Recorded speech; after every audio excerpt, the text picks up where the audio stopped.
কিছুতেই আমরা লবণ, যে বালির মধ্যে লবণ থাকবে সেটা আমরা ব্যবহার করব না, কারণ এটা বিল্ডিং এর জন্য অত্যন্ত ক্ষতিকারক। সেটা ডালাইয়ে হোক আর প্লাস্টারে হোক, লবণযুক্ত বালি। বিসমিল্লাহির রহমানির রহিম। সম্মানিত দর্শকবিন্দু, আমি ডুমুরের ব্যবস্থাপনা পরিচালক মোহাম্মদ জাহাঙ্গীর আলম চৌধুরী। আপনাদের কাছে আজকে আমি উপস্থিত হয়েছি। আমাদের ঢালাইয়ের অপরিহার্য উপাদান হচ্ছে বালি বা স্যান্ড।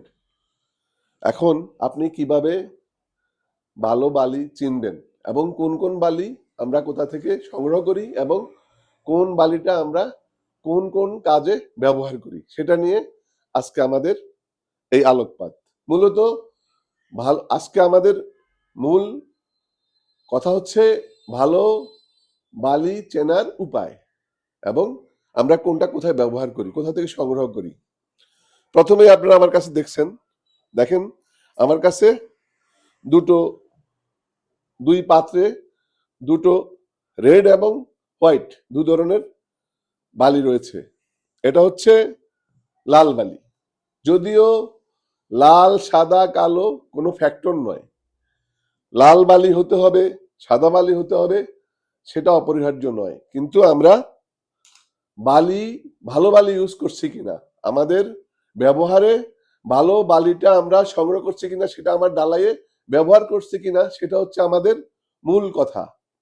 এটা যেটা দেখছেন আমার হাতে, এটা হচ্ছে সিলেট স্যান্ড, অর্থাৎ সিলেটের বালু। এই বালুটা সিলেটে সংগ্রহ করা হয়, মাটি খনন করে মাটি থেকে উত্তোলন করা হয়। এই জন্য এটাকে আমাদের দেশের মানুষরা সিলেকশন বা এটা সেটা বলে, অথচ এটা হচ্ছে সিলেট স্যান্ড। সিলেট থেকে এই বালিটা সংগ্রহ করা হয়। আচ্ছা, আর এটা হচ্ছে এই যে সাদা বালুটা, এটাও ঢালার জন্য অপরিহার্য। দেখেন, এটা হচ্ছে আমরা পঞ্চগড় থেকে সংগ্রহ করা, এটা হচ্ছে কালারটা হচ্ছে সাদা, এটা নদী থেকে সংগ্রহ করা হয়। আবারও বলি, বালি মূলত তিন প্রকার। একটা হচ্ছে ফিট স্যান্ড, যেটা খনি থেকে উত্তোলন করা হয়, মাটিকে গর্ত করে মাটির নিচ থেকে উত্তোলন করা হয়, সেটা হচ্ছে ফিট স্যান্ড। আর যেটা নদী থেকে সংগ্রহ করা হয়, এটা হচ্ছে রিভার স্যান্ড, যেটা আমরা পঞ্চগড় থেকে সংগ্রহ করেছি, যমুনা থেকেও সংগ্রহ করা হয়, অনেক নদী থেকে সমুদ্র থেকে এগুলা সংগ্রহ করা হয়। যদিও সমুদ্র থেকে সংগ্রহ করা বালি আমরা ইউজ করি না, যেহেতু ওটাতে প্রচুর লবণ থাকে। আচ্ছা, এখন তিন প্রকার বালির মধ্যে আমরা ঢালাইয়ের জন্য কোনটাকে উপযুক্ত মনে করি, সেটা হচ্ছে যে এই বালিকে আবার তিন ভাগে ভাগ করা হয়েছে: মোটা বালি, মাধ্যম বালি, মিহি বালি। মোটা বালিটা হচ্ছে এই যে দেখেন, এটা হচ্ছে মোটা বালি, যেটা দানাগুলো অনেক বড় বড়। এটা আমরা ঢালাইয়ের কাজে ব্যবহার করব, সেটা হোক লাল হোক সাদা। আর মাধ্যমটা, যেটা মাধ্যম বালি, সেটা আমরা ব্যবহার করব ঢালাইতে এবং কখনো আমরা ইটের গাঁথুনিতে ব্যবহার করব। আর যেটা মিহি বালি, সেটা অনেকটা যমুনাতে সবচেয়ে ভালো মিহি বালু পাওয়া যায়, যেটাকে আমরা যমুনার সেন্ট বা যমুনার বালি বলে থাকি। সেটা হচ্ছে প্লাস্টারের জন্য, সুন্দর প্লাস্টারের জন্য যমুনার বালিটা আমরা ব্যবহার করি। এখন যেটা আমাদের আজকের সাবজেক্ট, সেটা হচ্ছে আমি বালিটা যে ভালো, সেটা আমি কিভাবে বুঝবো। প্রথম কথা হচ্ছে, আপনি যদি ভালো বালি আপনি হাতে নেন, হাতে নিলে এভাবে আপনি একটা আওয়াজ পাবেন, হাতে হাতে ঘর্ষণের সাথে একটা আওয়াজ হবে, আপনার হাতে অনুভব হবে যে এই বালিতে দানা আছে, এটা ভালো বালি, এটা পরিষ্কার বালি। প্রথম হচ্ছে এভাবে, আপনি এভাবে যদি বালিকে এভাবে চাপ করেন, সেটা আপনার এখানে চাপ থাকবে না, সেটা খুলে যাবে, চাপ অনুভূত হবে না। আমি যে এভাবে চাপ করেছি সেটা আপনি বুঝতে পারবেন না, যেহেতু এর মধ্যে ময়লা বা কাদা নেই। দ্বিতীয় হচ্ছে, আমাদের খেয়াল রাখতে হবে বালিতে যেন কিছুতেই লবণ না থাকে।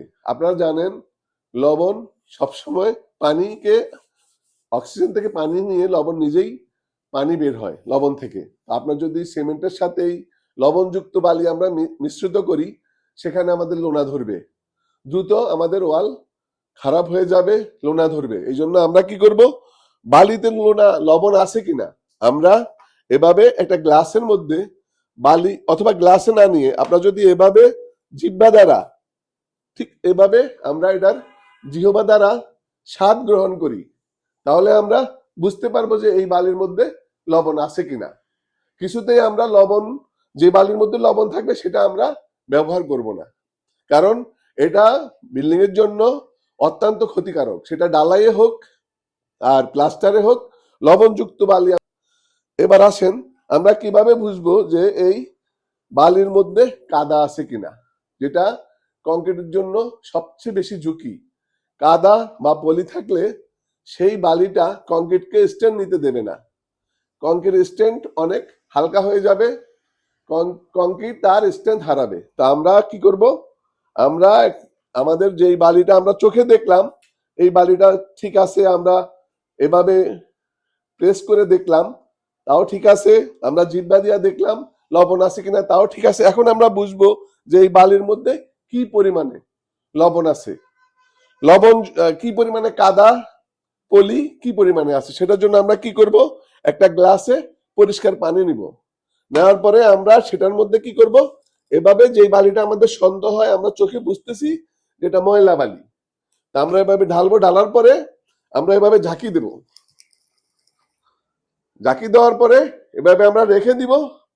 1 ঘন্টা পরে আমরা দেখব যে সরের মতো উপরে স্তর জমেছে কিনা। যদি পুরা পানি বালি নিচে নিচে বসে উপরে স্তর বসে যায়, সেটা যদি 100 সেন্টিমিটারের মধ্যে 8 সেন্টিমিটার পর্যন্ত বালির এই উপরের পলিটা কিংবা সরটা কিংবা স্তরটা হয়, তাহলে আমরা বুঝবো এই বালি কিছুতে আমরা ব্যবহার করতে পারবো না। ক্লিয়ার? আমরা এই যে বালিটাকে ঝাঁকালাম, পুরা পানিটা ময়লা হয়ে গেল, এর উপরে যদি ময়লা থাকে উপরে একটা সর হচ্ছে। 1 ঘন্টা পরে আমরা যদি এখানে এই 100 মিলি পরিমাণে পানির মধ্যে যদি দ্রবণ করার পরে যদি আমরা উপরে 8 মিলি এই স্তরটা পাই, সরটা পাই কিংবা উপরের লেয়ারটা পাই, তাহলে আমরা বুঝবো এই বালি ব্যবহারের উপযোগী না। অর্থাৎ আপনি খারাপ বালি সম্বন্ধে কি কি পালেন, কি কি পেয়েছেন? এক, আমরা মুখ জিহ্বা দ্বারা দেখবে লবণ আছে কিনা। 2, আমরা হাতে স্প্রেস করে দেখব সেটা আওয়াজ হয় কিনা। মুট করে দেখব সেটা আমাদের এভাবে ধরার পরে সেটা খোলার পরে এভাবে সোজা হয়ে যায় কিনা, নাকি এখানে চাকা হয়। কাদা থাকলে মাটি থাকলে সেটা চাকা হবে, ফ্রেশ বালু থাকলে সেটা চাকা হবে না। তৃতীয়, আমরা দ্রবণ করে পানির মধ্যে মিশিয়ে দেখলাম যে এটাতে কেমন হয়। পানিটা বসে যাওয়ার পরে যে লেয়ারটা যদি 8 মিলি হয়, তাহলে আমরা বুঝবো এটা খারাপ বালি। আর ভালো বালি, আরেকটা একটা গ্লাস দাও।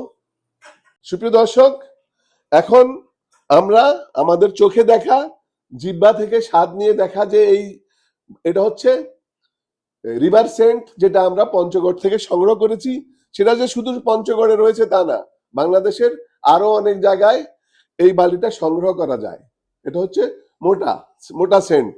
তো এটাকে আমরা কি করতেছি, এটা আমাদের দেখা, এটা হচ্ছে পরিষ্কার, এটাতে কোনো মাটি নেই, পলি নেই, কাদা নেই।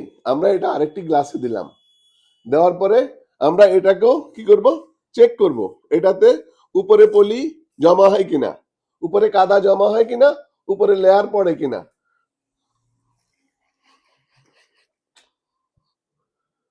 আমরা এটা রেখে দিলাম, আপনাদেরকে 1 ঘন্টা পরে আমরা এটা রেজাল্ট দেখাচ্ছি।